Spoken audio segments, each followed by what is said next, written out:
Volkswagen just admitted touchscreens were a mistake, and they're bringing back physical buttons. This is just one of 11 features that manufacturers stripped away from our cars, phones, and devices over the past decade, and they're finally making their way back to store shelves. The reasons why might surprise you. For years, we watched beloved features disappear one by one. Physical buttons got replaced by confusing touchscreens. Headphone jacks vanished overnight. Manual transmissions became extinct. Spare tires disappeared to save a few pounds. But something interesting is happening in boardrooms across the globe. Executives are admitting they made mistakes, and consumers are getting their favorite features back. Let's start with the most dramatic reversal happening right now: physical buttons in cars. If you've driven a recent Volkswagen, you know the frustration. Want to adjust the temperature? You navigate through 3 touchscreen menus. Need to change the volume quickly? Good luck finding that right spot on that glossy display while keeping your eyes on the road. It got so bad that Volkswagen's then CEO, Thomas Schaefer, publicly admitted that the reliance on touchscreens did a lot of damage to the brand. But here's where it gets interesting. In 2024, Euro NCAP, the European Safety Testing Organization, dropped a bombshell. Starting in 2026, they'll dock safety points from any vehicle that buries essential controls in touchscreen menus.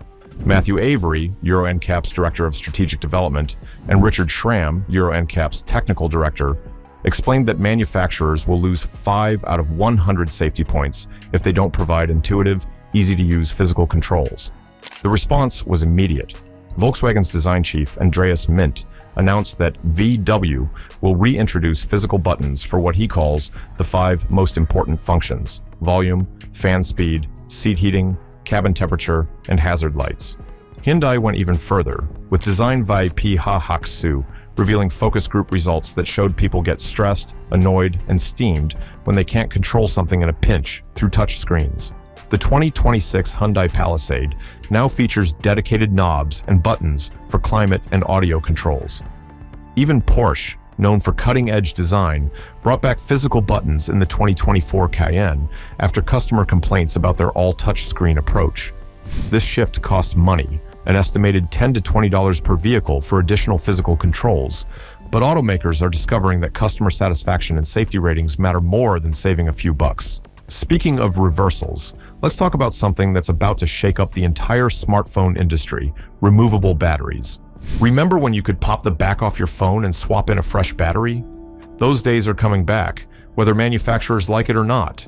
The European Union has mandated that by February 2027, all portable batteries and devices sold in the EU market must be readily removable and replaceable by consumers using basic, commercially available tools. Teresa Ribera, Spanish Minister for the Ecological Transition and Deputy Prime Minister, explained the reasoning. Batteries are key to the decarbonization process. End-of-life batteries contain many valuable resources, and we must be able to reuse those critical raw materials instead of relying on third countries for supplies. This regulation works alongside the EU's USB-C directive, creating a comprehensive right-to-repair framework that will force companies to create EU-specific variants of their devices, increasing design and manufacturing costs. But it also addresses a massive environmental problem. More than 150 million smartphones are thrown away each year, largely because their batteries have degraded beyond usefulness. The impact extends beyond environmental concerns. Device lifespans will increase dramatically when users can replace worn batteries instead of buying entirely new phones. This represents a fundamental shift away from the planned obsolescence model that has driven smartphone sales for the past decade. Now, while we're talking about phones, let's address 2 features that some manufacturers never actually abandoned: headphone jacks and micro SD card slots. Apple's removal of the headphone jack from the iPhone 7 in 2016 triggered an industry-wide copying spree. Android manufacturers fell in line, removing a feature that cost virtually nothing to include. But some companies held their ground, and they're now reaping the benefits of that decision. Sony continues to include headphone jacks in their Xperia line. The Sony Xperia 1.6 features a 6.5-inch 120Hz display, Snapdragon 8 Gen 3 chipset, and yes, both a headphone jack and micro SD card slot. Asus follows the same philosophy with their ROG gaming phones, understanding that their target audience values functionality over arbitrary design decisions. These companies recognize something that Apple and its followers missed. Removing the headphone jack didn't improve anything. It didn't make phones thinner, more water-resistant, or better in any measurable way. It simply forced consumers to buy additional accessories or deal with the inconvenience of dongles. The same logic applies to micro SD card slots. While flagship phones push users toward expensive storage upgrades, budget and mid-range devices are bringing back expandable storage. Samsung's A series maintains micro SD support, acknowledging that not everyone wants to pay premium prices for internal storage. Let's shift gears and talk about something that makes enthusiasts' hearts race: the return of manual transmissions and V8 engines. Manual transmissions now represent just 1.7% of new car sales, up from less than 1% in 2021. Those numbers might seem tiny, but they're meaningful. When Toyota finally offered a manual transmission option in the 2023 Supra, 65% of buyers chose it over the automatic. That's not a statistical error, that's proof of pent-up demand. The manual transmission offers something that no automatic can replicate: complete control over the driving experience. Beyond the emotional connection, manual transmissions provide practical benefits. They're simpler mechanically, often more reliable, and many car thieves avoid stealing manual cars simply because they don't know how to drive them. Nearly 30 new models still offer a clutch pedal in 2025, from affordable compacts to high-performance sports cars. The Jeep Wrangler and Ford Bronco remain the last two SUVs, offering manual transmissions, catering to off-road enthusiasts who want that direct mechanical connection to their vehicle. V8 engines are following a similar trajectory. After years of downsizing and electrification pressure, V8s are staging a comeback. Stellantis executive Tim Kuniskis perfectly captured the sentiment when he said, "Ram screwed up when we dropped the Hemi. At the end of each month, we count sales to customers, not to statisticians or ideologues." Ram announced that the V8 Hemi will return as an upgrade option, with over 10,000 Hemi trucks pre-ordered within 24 hours of the announcement, anticipating regulatory changes under the Trump administration. General Motors is investing $888 million to develop a sixth-generation V8, expected around 2027, primarily for full-size trucks and SUVs. Ford Motor Company remains committed to their Coyote and Godzilla V8 engines, with the Mustang standing as the last gas muscle car after Chevrolet and Dodge abandoned their performance models. The Ford Mustang's fourth-generation 5.0-liter TIVCT V8 delivers 480 horsepower, proving that naturally aspirated V8s still have a place in an increasingly electrified world. These engines represent more than just power. They're cultural touchstones for American automotive heritage. Now, let's discuss a feature whose removal created safety concerns: AM radio. This might seem like an outdated technology, but AM radio serves a critical function in emergency communications. Nielsen reports that AM/FM signals reach 92% of Americans, with almost 50 million people listening to AM radio. More importantly, nearly 80 AM radio stations across the country serve as primary entry points for emergency alerts distributed by FEMA and the National Weather Service, covering approximately 90% of the U.S. population. When automakers started removing AM radio from electric vehicles, citing interference from electric motors, emergency management officials raised alarms. Craig Fugate, former FEMA leader during the Obama administration, explained, "When all else fails, radio stations are often the last line of communications that communities have." Hurricane Helene in 2024 demonstrated this importance when traditional communication networks failed across North Carolina and Tennessee, but AM radio continued broadcasting vital information to affected communities. The bipartisan AM for Every Vehicle Act gained massive support. The House version has 262 co-sponsors, more than the 218 votes required for passage, while the Senate version has 62 co-sponsors, representing a filibuster-proof majority. Ford CEO Jim Farley reversed his company's decision after speaking with government policy leaders, announcing in May 2023, "We've decided to include it on all 2024 Ford and Lincoln vehicles." This reversal came despite the technical challenges of integrating AM radio with electric powertrains. Another feature making a quiet comeback is the spare tire. Believe it or not, 60% of new cars don't come with a spare tire.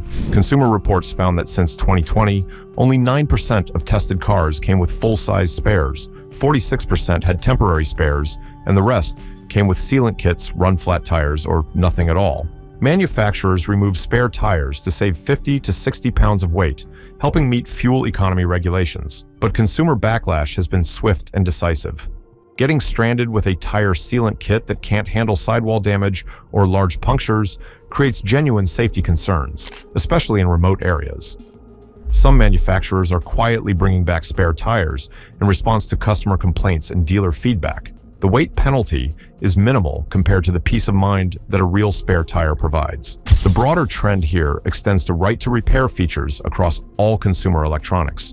EU regulations are forcing manufacturers to design products that consumers can actually fix. This includes not just removable batteries, but also access to repair manuals, availability of spare parts, and design choices that prioritize repairability over planned obsolescence. This regulatory pressure is creating a fundamental shift in product design philosophy. Instead of designing products to be replaced every few years, manufacturers must now consider the entire life cycle of their devices. This benefits consumers through lower long-term costs and reduced environmental impact. The return of dedicated volume and HVAC knobs deserves special mention. These controls represent the intersection of safety, usability, and common sense. V. Billigare, Swedish automotive magazine, demonstrated that touchscreen functions take significantly longer to operate than physical controls. When you're driving at highway speeds, those extra seconds of distraction can mean the difference between safety and disaster. There's a reason airplane cockpits aren't giant touchscreen computers. Critical functions require immediate, tactile access. Until we reach full automotive autonomy, physical switches and buttons remain essential safety features. What's driving all these reversals? The answer lies in the gap between what manufacturers thought consumers wanted and what they actually needed. The past decade saw a rush toward perceived technological advancement: touchscreens, sealed batteries, wireless everything. But real-world usage revealed the flaws in these approaches. Touchscreens are impressive in showrooms, but frustrating in daily use. Sealed batteries reduce repair costs during warranty periods, but create environmental waste and customer frustration afterward. The removal of headphone jacks solved no real problems while creating new ones. Consumer feedback, safety concerns, and regulatory pressure are now forcing a more balanced approach. The pendulum is swinging back toward functionality over form, practicality over perceived innovation. The cost implications vary by industry. Adding physical buttons to cars increases production costs by $10 to $20 per vehicle, but improves safety ratings and customer satisfaction. EU battery regulations will increase smartphone manufacturing costs, but extend device lifespans and reduce environmental impact. These trade-offs reflect a maturing understanding of value creation. Looking ahead, we can expect more reversals, as manufacturers realize that removing useful features rarely improves products. The most successful companies will be those that resist the urge to follow trends blindly and instead focus on what genuinely benefits their customers. The lesson here isn't that all new technology is bad or that change should be resisted. Rather, it's that innovation should solve real problems, not create new ones for the sake of appearing modern. Sometimes the best path forward involves bringing back what worked in the first place. These 11 features, physical buttons, removable batteries, headphone jacks, micro SD slots, V8 engines, manual transmissions, AM radio, spare tires, repair accessibility, climate controls, and dedicated knobs, represent more than just product specifications. They're proof that consumer voices matter, that safety trumps style, and that sometimes the old ways were actually the right ways all along. If you want a couple of genuinely useful upgrades after watching this, I'll link them below. A front and rear dash cam is one of those things you hope you never need, until you do. And a good OBD2 scanner lets you see why a warning light is on before you pay someone just to plug a reader in. Also worth having, a portable tire inflator, a jump starter, and a solid phone mount with a fast USB-C charger. Simple stuff that makes day-to-day driving easier.